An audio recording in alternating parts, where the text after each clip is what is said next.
ओम नमः शिवाय। ମୁଁ ଜ୍ୟୋତିର୍ବିଦ ରୁଦ୍ରପ୍ରସନ୍ନ ମହାପାତ୍ର ଭୁବନେଶ୍ୱର ଓଡ଼ିଶାରୁ କହୁଛି।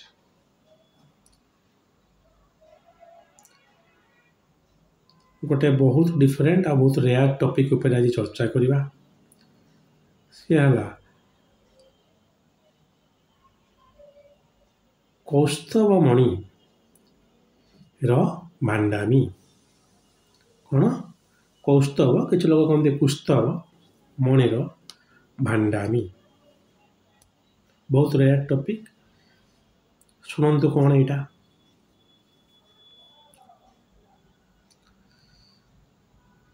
କୁହାଯାଏ ଯେ ସମୁଦ୍ର ମନ୍ଥନ ସମୟରେ 14ଟା ମଣି ବାହାରିଥିଲା। ମାଇଥୋଲୋଜି, ବ୍ରହ୍ମାଣ୍ଡ ପୁରାଣ ବୋଧେ, ମୁଁ ଭଲ କି ଜାଣିନି ରେଫରେନ୍ସ। ମୁଁ ତ ପଢ଼ିଛି ମାନେ ଯେଉଁମାନେ ତା ଉପରେ ଲେଖିଛନ୍ତି, ଯେଉଁମାନେ ଆଜି ମଡ଼ର୍ଣ୍ଣ ଡେ ମାଇଥୋଲୋଜିଷ୍ଟ ମାନଙ୍କ ଠାରୁ ପଢ଼ିଛି,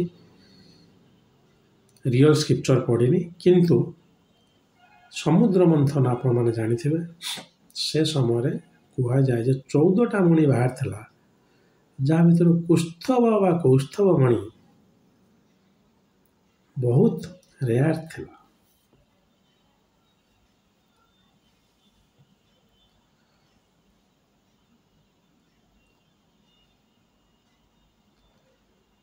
ଆପଣ ଦେଖିଛନ୍ତି ନା ମୁଁ ଦେଖିଛି? ଶୁଣିବା କଥା। ସେ କୁସ୍ତବ ମଣିଟା କ'ଣ ହେଲା, ବାହାରିଲା ମାନେ ସାଙ୍ଗେ ସାଙ୍ଗେ ଯାଇକି ବିଷ୍ଣୁଙ୍କ ଛାତିରେ ଲାଗିଲା। ଆଜିକା ଡେଟ୍ରେ ଆପଣ ଦେଖିଥିବେ ଯେଉଁ ଆଇରନ୍ ମ୍ୟାନ୍ ସିନେମା ହଲିଉଡ଼ର, ଯେମିତି ଗୋଟେ ଜିନିଷଟା ତାଙ୍କ ଛାତିରେ ଫିକ୍ସଡ ହେଇକି ଅଛି, ସେଇଭଳିଆ କୃଷ୍ଣଙ୍କ ଛାତିରେ ସେ ମଣିଟା ଯାଇ ଫିକ୍ସଡ ହେଇଗଲା ବିଷ୍ଣୁଙ୍କ ଛାତିରେ। ଭଗବାନ ହେଲେ ବିଷ୍ଣୁ, କୃଷ୍ଣ ହେଲା ଅବତାର। ଏବଂ ପରେ ଦେଖାଗଲା ଯେତେବେଳେ ସେ ରାମ ହେଇକି ଜନ୍ମ ନେଲେ, ଯେତେବେଳେ ସେ କୃଷ୍ଣ ହେଇକି ଜନ୍ମ ନେଲେ, ସେ ମଣିଟା ତାଙ୍କ ସାଙ୍ଗରେ ଆସିଲା। ଅର୍ଥାତ୍ ସେ କୃଷ୍ଣଙ୍କର ଆତ୍ମା ସହିତ ସେ ମଣିଟା ଜଡ଼ିତ ହେଇଗଲା। ଏତେ ଦୁର୍ଲଭ ତ କହିବିନି, ଏତେ ପାୱାରଫୁଲ୍ ହେଇଗଲା ସେ ମଣିଟା।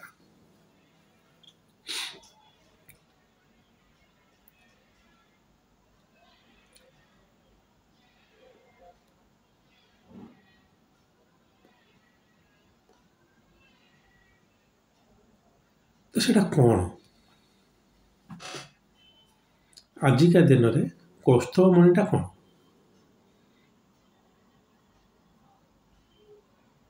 ମୁଁ ଭାବିଲି ବୋଧେ କୌସ୍ତବ ମଣି ଆମ ନବରତ୍ନ ଭିତରେ ଗୋଟେ ପଢ଼ୁଥିବ, ପଢ଼ୁନାହିଁ। କ'ଣ ହେଇପାରେ? ମନେ ରଖିଥାନ୍ତୁ, ଯେତିକି ପଥର ବା କ୍ରିଷ୍ଟାଲ ମିଳେ ସେଗୁଡ଼ା ସବୁ ସ୍ଥଳ ଭାଗରୁ ମିଳେ। ସମୁଦ୍ର ଭାଗରେ ଯେ ମିଳିବନି ମାନେ କହୁନି। ରକ୍ତ ପ୍ରବାଳ ମିଳେ, ଶ୍ଵେତ ପ୍ରବାଳ ମିଳେ। ଲୋକମାନେ ଶାମୁକା ଭିତରେ ମୋତି ମିଳେ ବୋଲି ଏବେ ଶାମୁକାକୁ କାଟିକି ତା ଭିତରେ ହୀରା ବି ପୁରେଇ ସାରିଲେଣି। ଆରେ ଭାଇ, ଆପଣଙ୍କୁ ନକଲ କରିବା ପାଇଁ ପୁଣି ଅକଲ ଦରକାର ନା ନାହିଁ? ଯେଉଁଟା ସ୍ଥଳ ଭାଗରେ ମିଳେ ସେଇଟା ଜଳ ଭାଗରେ ଶାମୁକା ଭିତରେ ମିଳିବ କେମିତି? ନା ପୁରା ଅରିଜିନାଲ ଆଜ୍ଞା। ତେବେ ସେ ଛାଡ଼ନ୍ତୁ। କିନ୍ତୁ ପଥର ମିଳିବାର ଚାନ୍ସେସ୍ ବେଶୀ ନାହିଁ।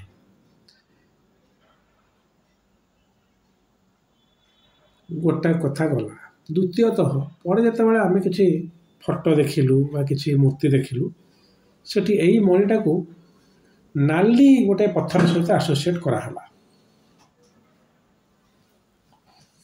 ଏବେ ଯେଉଁ ଆମ ରାମଙ୍କର ମୂର୍ତ୍ତି ଅଯୋଧ୍ୟାରେ ହେଇଛି ଦେଖିବେ, ଏଇଟା ନାଲି ପଥର ଭଳିଆ ଦେଖାହେଉଛି, ଯେଉଁଟାକି ଆମେ ଗୋଟେ ଷ୍ଟାର ରୁବି ବୋଲି ଗୋଟେ ଅଛି ପଥର, ତାରି ରଙ୍ଗ ଭଳିଆ, କିନ୍ତୁ କେବେ ବି ସେଇଟା ନୁହେଁ, କାରଣ ବାହାରିଛି ସମୁଦ୍ରରୁ।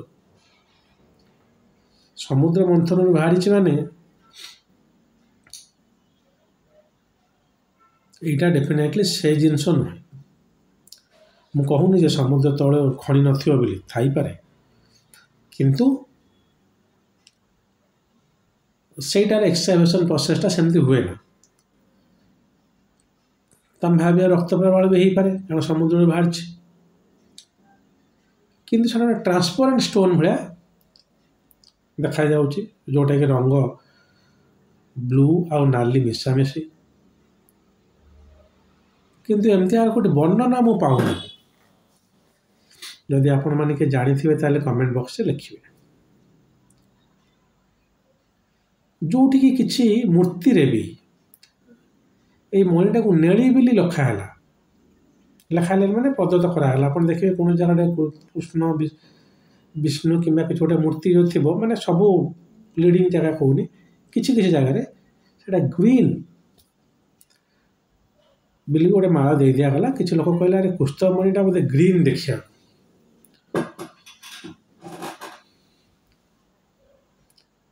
ଗ୍ରୀନ୍ ଆଉ ରେଡ୍ ଭିତରେ ଟିକେ କନଫ୍ୟୁଜନ୍ ରହିଲା, କିନ୍ତୁ ଏ ଦୁଇଟା କଲର୍ ଆପଣ ଦେଖିବେନି ଯେ କୌଣସି ଜାଗାରେ କୃଷ୍ଣ ପିନ୍ଧିଥିବେ ସେଇଟା ଡେଫିନେଟଲି ନାଲି ହେଇଥିବ, ନହେଲେ କୌଣସି ଜାଗା ଟିକେ ନେଳି ହେଇଥିବ, ନହେଲେ କଳା ହେଇଥିବ, ଧଳା ହେଇଥିବ, ସେମିତି ନୁହେଁ। କିଛି ଲୋକ କହିଲେ ପାନ୍ନା ହେଇପାରେ। ଅର୍ଥାତ୍ କୁସ୍ତବ ମଣିଟା ଆଜିକା ଦିନରେ କ'ଣ, ତାର କିଛି ସତ୍ୟାସତ୍ୟ ନାହିଁ। ତାର ରଙ୍ଗ ଦେଖିକି କିଏ କ'ଣ କହିଦେଇପାରେ, କିନ୍ତୁ ତାର କେମିକାଲ ପ୍ରପର୍ଟିଜ୍ କୁସ୍ତବ ମଣିର କ'ଣ ଥିଲା, ଆଉ ଆଜିକା ଡେଟ୍ରେ ଗୋଟେ ଫିଜିକାଲ ପ୍ରପର୍ଟିଜ୍, କେମିକାଲ କହୁଛି, ଫିଜିକାଲ ପ୍ରପର୍ଟିଜ୍ ଆଜିକା ଡେଟ୍ରେ ଜେମ୍‌ଷ୍ଟୋନ୍‌ର କ'ଣ ଅଛି ସେଇଟା ମ୍ୟାଚ୍ କଲେ ହେବ ନା। କ'ଣ ରଙ୍ଗ ସମାନ ହେଇଗଲେ ସବୁ ସମାନ ହେଇଯିବ ନା କ'ଣ? ତାର ବଣ୍ଡିଂ ଷ୍ଟ୍ରକ୍ଚରକୁ ତ ନେଇକି ପୁଣି ଜେମ୍‌ଷ୍ଟୋନ୍ ନା। ତେବେ ଇଏ ଗଲା ଗୋଟେ ସାଇଡ୍। ଏବେ ମୁଁ ଆସିବି ସେ ଭାଣ୍ଡାମୀ ଉପରକୁ। କହିଥିଲି ଆରମ୍ଭରୁ କୁସ୍ତବ ମଣି ଭାଣ୍ଡାମୀ। ମଝିରେ କ'ଣ ହେଲା, 1960-70 ମସିହା ହେଇଯିବ ବୋଧେ, ମୁଁ ଯେତିକି ଜେମ୍‌ଷ୍ଟୋନ୍ ଡିଲରମାନଙ୍କ ସହ କଥାବାର୍ତ୍ତା ହେଇକି ଗୋଟେ ଜାଣିଛି, କିମ୍ବା 1950 ବି ଧରି ନିଅନ୍ତୁ, ଭାରତ ସ୍ୱାଧୀନତା ପରେ ଏଇ କିଛି ଜେମ୍‌ଷ୍ଟୋନ୍ ଡିଲରମାନେ ଏଇ ପଥର ଗୁଡ଼ାକୁ କଲର୍ କରିକି ସିନ୍ଥେଟିକ୍ ଷ୍ଟୋନ୍ କିମ୍ବା ଗୋଟେ ଉପରତ୍ନଟିଏ, କ୍ରିଷ୍ଟାଲଟିଏ, ଯେଉଁଗୁଡ଼ାକି ଆଜିକା ଡେଟ୍ ତାର ରାମ୍ପାଣ୍ଟ ଅଛି, ଆଗରୁ ଉପରତ୍ନ ଗୁଡ଼ା ତାର ରାମ୍ପାଣ୍ଟ ନଥିଲା, ରାମ୍ପାଣ୍ଟଲି ମିଳୁନଥିଲା, ଲୋକ ପିନ୍ଧୁନଥିଲେ।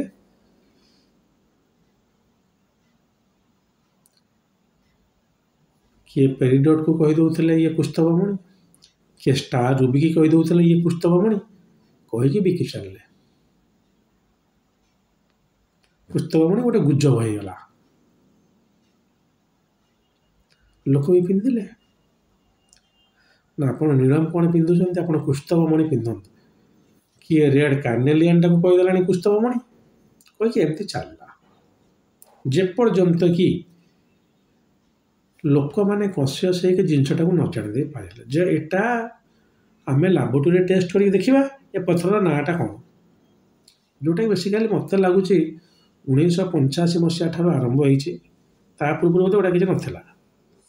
1990 ପରେ ଟିକେ ଅର୍ଗାନାଇଜ୍ଡ ହେଲା। 2000 ପରଠାରୁ କିଣୁଥିବା ପଥର ଗୁଡ଼ା ଲୋକ ଟିକେ ଜେମ୍‌ଷ୍ଟୋନ୍ ଟେଷ୍ଟ କରୁଛନ୍ତି। ଏବେ ଯେଉଁ 20-25 ବର୍ଷ, ତା ପୂର୍ବରୁ ଯେଉଁ 50 ବର୍ଷର ଗୋଟେ ଭାଣ୍ଡାମୀ କୁସ୍ତବ ମଣିକି ଚାଲୁଛି। ବହୁତ ଭଲ ପଥର ହେଇଥାଉ, ଖରାପ ପଥର ହେଇଥାଉ, ରଙ୍ଗ ହେଇଥାଉ, କିନ୍ତୁ ତାର ଜ୍ୟୋତିଷ ଶାସ୍ତ୍ରରେ କ'ଣ ରହିଲା ରିଲିଭାନ୍ସ। ଯଦି ବି କିଏ ଆପଣଙ୍କୁ କୁସ୍ତବ ମଣି କହି ବିକିଦେଲା, ଏଟା କ'ଣ ପାଇଁ ପିନ୍ଧନ୍ତି ସେ ବିଷୟରେ ତ କିଛି କୁହାହେଇନି। ଆପଣ ଭଗବାନଙ୍କୁ ପ୍ରାପ୍ତ କରିବା ପାଇଁ ତାଙ୍କୁ ଧାରଣ କରୁଛନ୍ତି କି ନା ସ୍ୱୟଂ ଭଗବାନ ହେଇଯିବେ ଆଧ୍ୟାତ୍ମିକ ଦିଗରେ ଯିବା ପାଇଁ? ନାହିଁ, ମୁଁ ରୁଦ୍ରାକ୍ଷ ଧାରଣ କଲି, ସେଭଳିଆ ଆମ କୁସ୍ତବ ମଣି ଧାରଣ କରି ବିଷ୍ଣୁଙ୍କ ସ୍ୱରୂପ ସାଙ୍ଗରେ ମିଶିଯିବେ। ତାହେଲେ ତ ଏଇ ଯେଉଁ ସବୁ ସନ୍ନ୍ୟାସୀମାନେ ତାକୁ ପକାଇବା କଥା। ଆପଣମାନେ ସାଂସାରିକ ଲୋକ କାହିଁ ପକାଉଛନ୍ତି?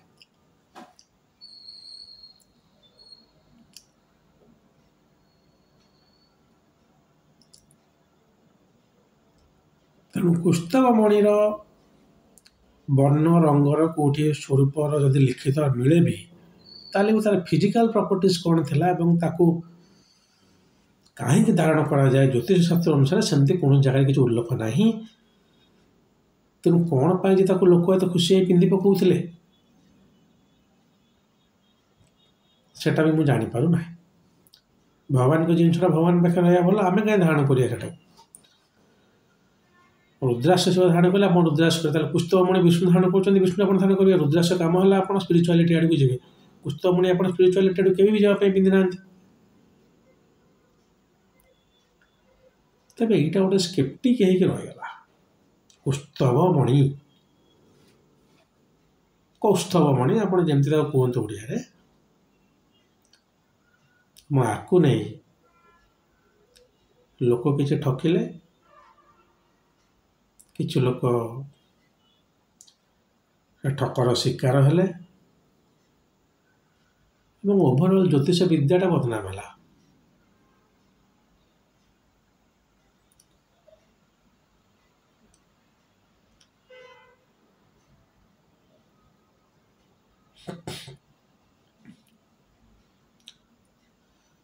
तो आजिका दिन में जदि आपन को किए से भाया मिथ्या आश्वासना दौरान जे आपण मत 5 लाख टंका दिंतु मुझे गोटे कुष्ठवामणि आनीदेवी जोटा कि आप हाथ में धारण करेंगे केवे भी से दिगरे आगंतु ना यहाँ संपूर्ण रूपे गोटे प्रकार भांडामी कुष्ठवामणि कौन थिला मु जानी नहीं कौन थिला माने एक्चुअली कौ स्टोन आजिका डेट से स्टोनटा कौन आपन कहीदेले हम कि मुझे कहीदेले हम सेटा पुराण में लिखाई अच्छी आईटा आजिका डेट में मैच कर अच्छी जमती से पद्मराग कहुला वैदुर्य कहुला कैटसाय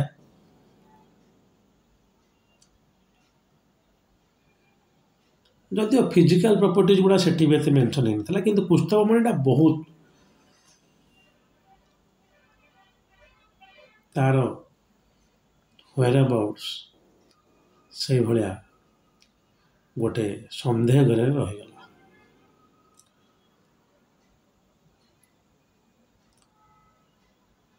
तेणु प्रथम जिनस कही रखी कुष्ठवामणि कौन पर धारण कराए आप जानी ना से सतरे मिले भी धारण करूँ ना द्वितीयतः सतरे कुष्ठवामणि जो कौटा से कथा भी आमको जना ना तो कुष्ठवामणि थाऊ से नेली कलर थाऊ कि से नाली कलर थाऊ कहीं पिंधा हलदिया कलर थाऊ ज्योतिष अनुसार तो तार किसी कौन इफेक्टा दबा आप जना ना मेडिकल एस्ट्रोलॉजी अनुसार भी कौन पिंधे तार हेल्थ इफेक्ट जना ना तो कौन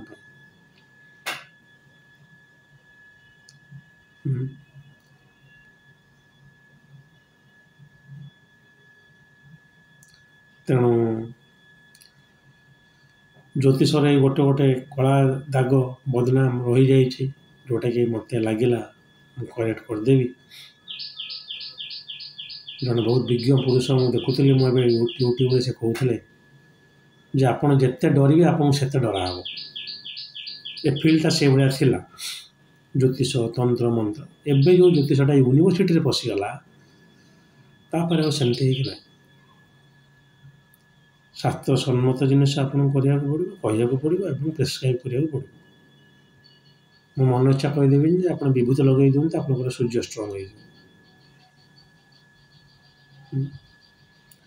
तेणु कुष्ठवामणि आ तार भांडांग विषय मोर जो सामान्य ज्ञान था मुझे कहली जदि आपण भितर किए कुष्ठवामणि संबंध अधिक जानी था एक्चुअली तार रंगर वर्णन आजिका डेट है कौ जेमस्टोन सहित कंपेयर करा जाय पारे एंड कहीं ताले डेफिनेटली कमेंट सेक्शन में जनइबे मु बहुत उपकृत हेबी किंतु मझिरे ज्योतिष शास्त्र जमी गोटे कला इतिहास रही जाइए 1950 मसीह 1990 मसीहा पर्यंत कुष्ठवामणि कही गोटे भल ठकईवा भांडामी होती जोटा कि डेफिनेटली जेमस्टोन डीलर मानकर काम हो